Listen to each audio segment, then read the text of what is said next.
দেখুন মাওলানা সাহেব, আপনি যে অন্যায়টা করেছেন এই অন্যায়ের জন্য কোর্ট থেকে আপনাকে মৃত্যুদণ্ড শাস্তি দেওয়া হয়েছে, আর তার জন্য এই মুহূর্তে আমরা ফাঁসি কার্যকর করছি।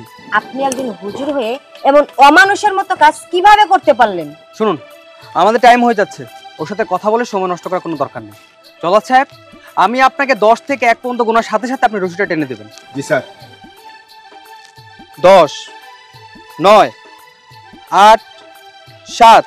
স্যার, খালি খালি সময় নষ্ট করার কি দরকার বলুন? আপনাদের সময়ের তো অনেক মূল্য আছে। 10 থেকে 1 পর্যন্ত গুনতে হবে না। আমার আর সহ্য হচ্ছে না। আপনারা আমাকে তাড়াতাড়ি ফাঁসি দিয়ে দিন। ইয়া রব্বুল আলামিন, আপনি ছাড়া তো আর কোনো মাবুদ নাই। মওলা, আপনার হুকুম ছাড়া একটা গাছের পাতাও নড়ে না।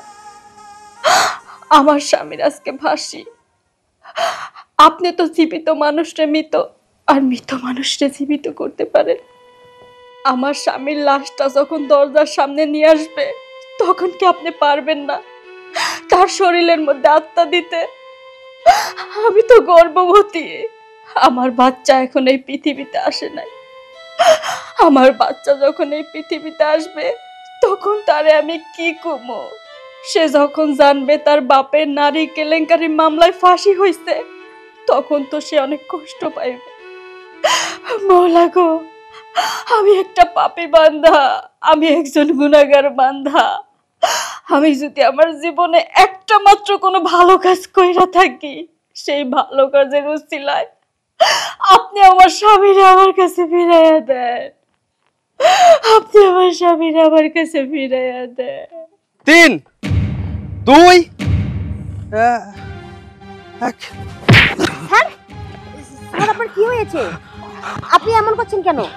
আর খুব খারাপ লাগছে, আমি মনে হয় আর বেশিক্ষণ বাঁচবো না। তোমরা এক কাজ করো, তোমরা তোমাদের কাজটা দ্রুত শেষ করে ফেলো। না না স্যার, আপনি এটা কি বলছেন? আপনার এই অবস্থায় আমরা কাজ সম্পূর্ণ করতে পারবো না। জল্লাদ, তুমি ওনাকে সেলে নিয়ে যাও, আমি স্যারকে হাসপাতালে নেওয়ার ব্যবস্থা করছি। স্যার ওঠেন। মা জুলেখা, জুলেখা, কে? আমি তোমার চাচা। মা এদিকে আসো।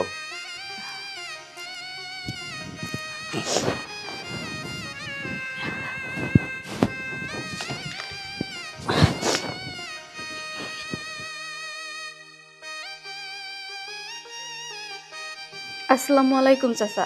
ওয়ালাইকুম আসসালাম। মা তুই কান্নাকাটি করছিস কেন? কানবো না তো কি করবো চাচা? আজকের পর থেকে প্রতিটা দিন আমার কানতে কানতে যাইব। চাচা, আপনার ভাইস্তার নিশ্চয় এতক্ষণ ফাঁসি হয়ে গেছে। ওর লাশটা যখন বাড়িতে আইব, তখন দয়া করে একটু জানাজাটা দিয়ে দিয়েন আপনি। মারে, আলমের ফাঁসি হয় নাই, এই খবরটা দেওয়ার জন্য আমি তোর কাছে এসেছি। আর এই দেখ, মোবাইলে নিউজ বের হয়েছে, আলমের ফাঁসি দেওয়ার সময় ম্যাজিস্ট্রেট অসুস্থ হয়ে পড়েছিল, এই জন্য আলমের ফাঁসি হয় নাই। আল্লাহ, আপনার কাছে লাখ লাখ শুকরিয়া। আপনি নিশ্চয় আমার দোয়া কবুল করছেন। চাচা, আল্লাহ আমারে আর একটা সুযোগ দিছে আমার স্বামীর মুখটা দেখার লাইগা। চাচা, আমি শেষবারের মতো ওর মুখটা দেখতে যাবো। হয়তো বা এইটাই আমাকে লাশ দেখা। এই মানুষটার চেহারা মনে হয় আর দেখতে পারবো না। আপনি একটু ব্যবস্থা করে দেন চাচা। মারে, হায়াত মৌতের মালিক কে জানিস? একমাত্র আল্লাহ। আল্লাহ যদি ইচ্ছা করে বাঁচাতে পারে, আর আল্লাহ যদি ইচ্ছা করে দুনিয়া থেকে নিয়ে যেতে পারে। চাচা, আপনি আমার স্বামীর জন্য দোয়া করেন। ওর যদি ফাঁসি হয়ে যায়, আল্লাহ যেন ওরে বেহেশত নসিব করে। কারণ আমি তো জানি মানুষটা সৎ, ও কোনো অন্যায় করতে পারে না। মানুষটা সারা জীবন নামাজ পড়ছে, আল্লাহর হুকুম পালন করছে, আর সেই মানুষটার নামে এত বড় একটা অপবাদ, আমি এটা মানতে পারতেছি না চাচা। মারে, কোনো চিন্তা করিস না, আমি দোয়া করব আল্লাহ যেন ওর ভালো রাখে, সুস্থ রাখে। তা আসি। আল্লাহ, আপনার কাছে লাখ লাখ শুকরিয়া, লাখ লাখ শুকরিয়া। এই সুন্দর পৃথিবী ছেড়ে আমাকে চলে যেতে হবে। হে আল্লাহ, তুমি তো আমার মনের খবর সবই জানো। তুমি ছাড়া তো আর কেউ জানে না। তুমি আমার সকল পাপ মোচন করে দিও আল্লাহ।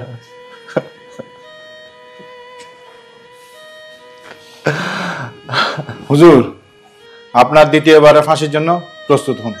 আমি তো সব সময়ের জন্য প্রস্তুত আছি, আপনি যে কোনো সময় আমাকে নিয়ে যেতে পারেন।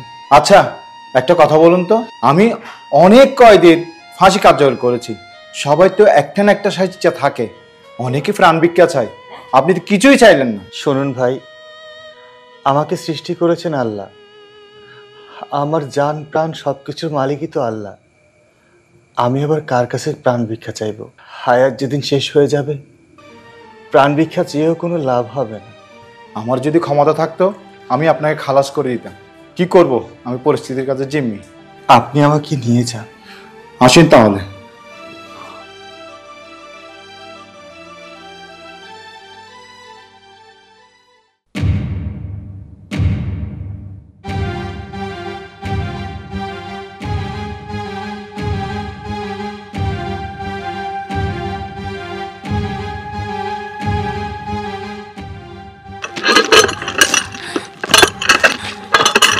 আপনারে কই লইয়া যাইতাছে? আমারে আবার দ্বিতীয়বার ফাঁসি দেওয়ার জন্য নিয়ে যাইতেছে। তুমি এখানে কেন? শেষবারের মতো আপনার নুরানি চেহারাটা দেখতে আইছি। মঞ্জু চাচা কইছিল আপনার নাকি এখনো ফাঁসি হয় নাই। হ্যাঁ, ম্যাজিস্ট্রেট স্যার অসুস্থ হয়ে যাওয়ার কারণে আমার ফাঁসি হয়নি, আজকে হবে। তুমি জেলখানায় গেটের সামনে অ্যাম্বুলেন্সের পাশে দাঁড়িয়ে থাইকো, আমার লাশটাকে নিয়ে আমি যেভাবে বলছিলাম সেভাবে দাফন করো। কান্না করিও না, মনকে শক্ত করো। তোমার পেটে যে আমার বাচ্চাটা আছে, ওই বাচ্চা দুনিয়াতে আসার আগ পর্যন্ত তুমি বিয়ে করিও না। আমার সন্তানের যত্ন নিও, বড় হলে আমার কবরটা দেখিয়ে দিও। আর এই সব কথা কেন কইতাছেন? আমি জীবনে বিয়ে বমু না। দেখুন, আপনার সময় শেষ। হাই, ওনাকে নিয়ে চলো।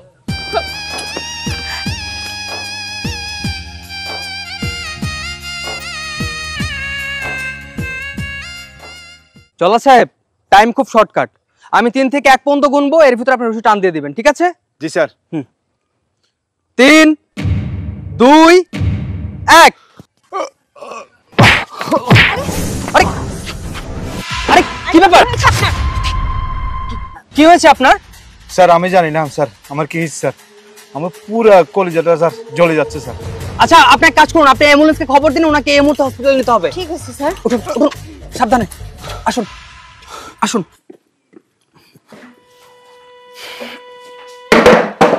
আসসালামু আলাইকুম। ওয়ালাইকুম আসসালাম।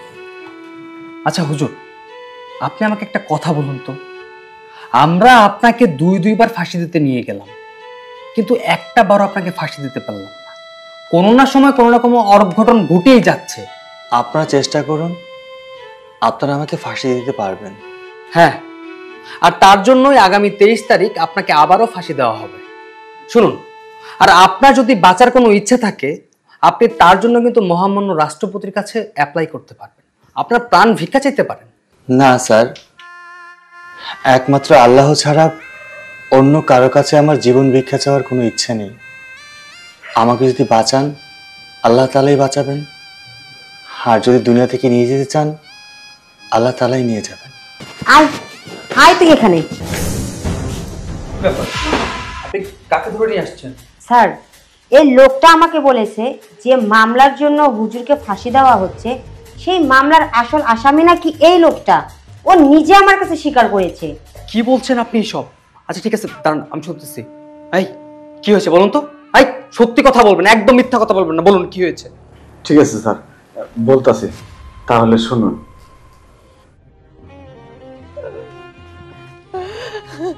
ও মা, তুমি এখানে দাঁড়ায় আছো, আরে দেরি হয়ে যাইতেছে, কান্না করে কোনো লাভ আছে? বাজান রে, তুই বুঝতি না, এই যে বাড়িটা, এই সারাটা বাড়ির মধ্যে তোর বাপের হাতের ছোঁয়া আছে। তুই জানোস না, এই বাড়িটা যখন আমরা করতে যাই, তোর বাপে কত কষ্ট করছে, নিচে ইট বইছে, পানি টানছে। আমি যদি কইছি কামলারা সবকিছু করতেছে, তাহলে তুমি এত কষ্ট করো কেন? তোর বাপে কি কইতো জানোস? পারবি, এত শখের একটা বাড়ি করতেছি, নিজের হাতে যদি কাজ না করি আত্মার শান্তি পাই না। আমার খুব ভালো লাগতেছে, আমি নিজের হাতে বাড়ির কাজ করতেছি।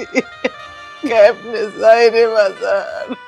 মা, এইসব কথা বলে কোনো লাভ নাই, কারণ এই বাড়িটা তো এখন বেচা দিছে। এই বাড়ির প্রতি কি আমার মায়া নাই? এই বাড়িতে আমার অনেক স্মৃতি। আমার তো মনটা চাইলে এই বাড়ি ছেড়ে চলে যাইতে, কিন্তু তুমি কোনো টেনশন করো না, আমি বড় হইয়া এর সাথে বড় একটা বাড়ি বানাই দিব তোমার। বাজার, তুই ঠিকই কইছস, তুই আমার বাড়ি বানায় দিতে পারবি, কিন্তু এই বাড়ির পিছনে যে তোর বাবার কবর আছে, এইটা তো তুই আমারে দিতে পারবি না। আমি জীবনে এই বাড়ি বেচা যাইতাম না, ওরা যতই অত্যাচার করুক না কেন, আমার দরকার হয় আমি জীবন দিতাম। কিন্তু এলাকার মানুষগুলা এতই খারাপ, এতই খারাপ, এই বাড়ি যদি আমি না বেচা যাই তাহলে তোরে আমার হারাইতেই মনে বাজার। সেজন্যই তো কইতাছি মা, তাড়াতাড়ি চলো, আমরা এনে আর এক মুহূর্ত থাকবো না, তাড়াতাড়ি চলে যাবো। বাজান, তুই ঠিকই কইছস, কিন্তু বাজান সারা জীবনের লেগে এই বাড়ির চাইরা চইলা যাইতাছি, তোর বাপের লগে একটু কথা কইয়া যাবো না? কবরে যাবো না? হ্যাঁ মা, যাবো। আব্বার কবরটা একটু জিয়ারত করে যাবো, তাহলে আব্বার আত্মাটাও শান্তি পাইব, আমিও একটু শান্তি পাবো। আরে বাবা, তুই ঠিকই কইছস, তোর বাপেরে কইয়া যায় যে আমরা আর কোনো জীবনে তোমার কবরের পাশে আইসা নাও দাঁড়াইতে পারি। আপনারা তুমি ক্ষমা কইরা দিও, আপনারা তুমি ক্ষমা কইরা দিও। চলো চল বাজার।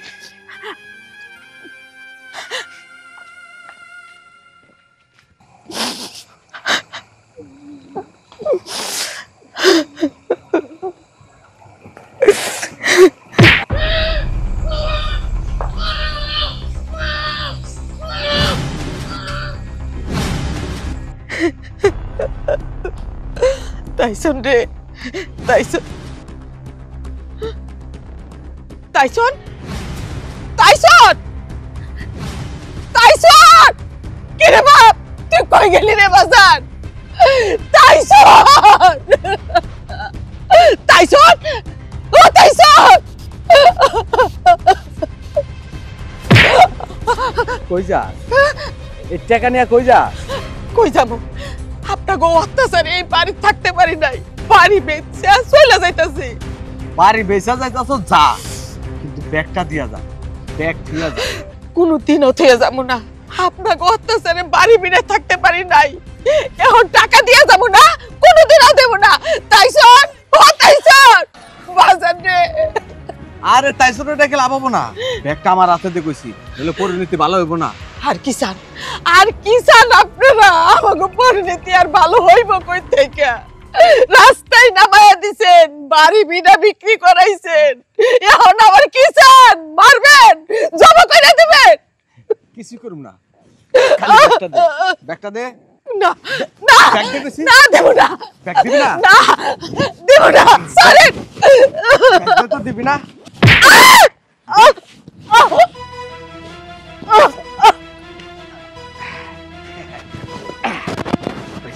মর তুই বুড়ি। স্যার, তারপর ওই মহিলাটার লাশ হুজুরের বাড়ির আশেপাশে ফালায় থুই আসি, তারপরে পুলিশ এসে হুজুরে ধরে নিয়ে যায়। স্যার, আপনি কোন এরকম একটা ভালো মানুষে কি ফাঁসিতে ঝুলানো যায়?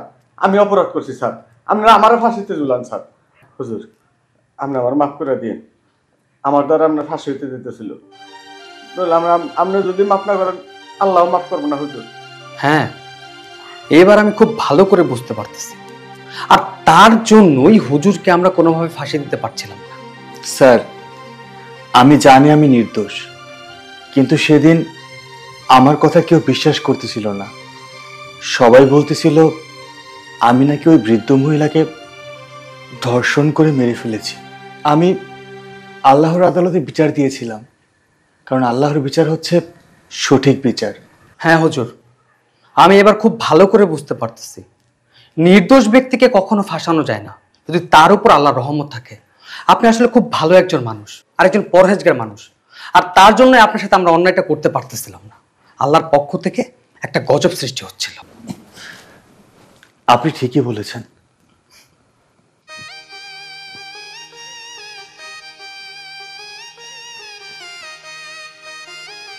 জুলেখা, জুলেখা,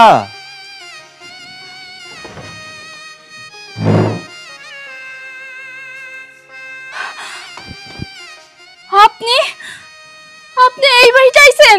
আমি তো ভাবতেই পারতাছি না। আমার মনে হইতাছে আমি স্বপ্ন দেখতেছি। আমি ভাবছিলাম আমি তো চিরদিনের মতো মনে হয় আপনারে হারাই ফেলাইছি। জানেন, আমি নামাজ পড়া আল্লাহর কাছে কাঁদছি আর কইছি আল্লাহ যেন আপনারে আমার কাছে ফিরাইয়া দেয়। কিন্তু আল্লাহ যে সত্যি সত্যি আপনারে আমার কাছে ফিরাই দিবে আমি কল্পনাও করতে পারতেছি না। মন থেকে যদি আল্লাহর কাছে কিছু চাওয়া হয়, আল্লাহ তা অবশ্যই কবুল করেন। সবই আল্লাহর ইচ্ছা। সত্যের জয় আজকে হয়েছে। আল্লাহ তাআলা আমাকে এই নরক থেকে মুক্তি দিয়েছে, জেল থেকে আমি মুক্তি পেয়েছি। আমি জানতাম আপনি জেল থেকে মুক্তি পাইবেন, কারণ আমার বিশ্বাস ছিল আপনি তো কোনো অন্যায় করেন নাই, আর আল্লাহ সব সময় সত্যের পাশে থাকে। আর আমি এই জন্যই নামাজ পড়ে আল্লাহর কাছে কাঁদছি আর আপনারে চাইছি। আর দেখেন আল্লাহ কিন্তু দিছে। চলেন ভিতরে চলেন, এই কয়েকদিনে আপনার উপর দিয়ে অনেক ঝড় বইয়া গেছে। চলেন।